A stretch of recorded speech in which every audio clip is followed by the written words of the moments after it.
नमस्कार दोस्तों, आइए यूपीएससी जीएस पेपर 1 में जो हिस्ट्री का प्रश्न आता है उसको देखते हैं।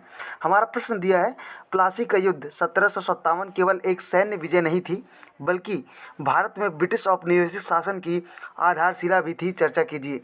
The battle of Plassey 1757 was not just a military victory but foundation of British colonial rule in India discuss. ठीक है, इसके बारे में हमको डिस्कस करना है। तो आपको पता है इस साइड और इस साइड आपको नहीं लिखना होता है। आप अपने उत्तर की शुरुआत ऐसे कर सकते हैं कि प्लासी का युद्ध केवल एक सैन्य विजय मात्र नहीं थी बल्कि अंग्रेज़ों के लिए वह चाबी था जिसके माध्यम से आने वाले लगभग 200 सालों के लिए औपनिवेशिक शासन की आधारशिला बनी।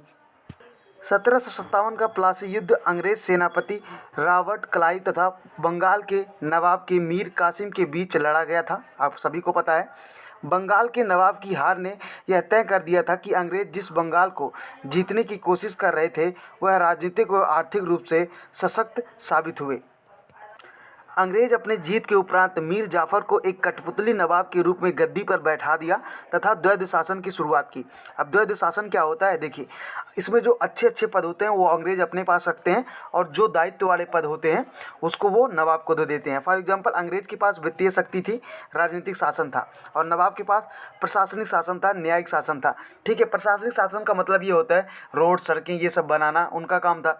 इस तरह से अंग्रेजों ने अच्छे पद अपने पास रखे थे। ठीक है, अब हमें हमारा आंसर केवल 150 वर्ड में लिखना था। तो इतना सब लिखने के बाद आप अपने उत्तर का अंत ऐसे कर सकते हैं कि इस प्रकार अंग्रेज भारतीय सत्ता में अपना पांव जमाते चले गए और औपनिवेशिक शासन का जन्म हुआ, जो आगे चलकर बक्सर के युद्ध में पूर्णतः साफ हो गया कि यहाँ पर अंग्रेज ही शासन करेंगे। ठीक है, अब मैं आप लोगों से एक रिक्वेस्ट करना चाहूँगा कि जितने भी लोगों का 40+ हो रहा है प्रीलिम्स 2026 में, वो अपने मेंस की शुरुआत कर दे। Thank you so much for watching this lecture.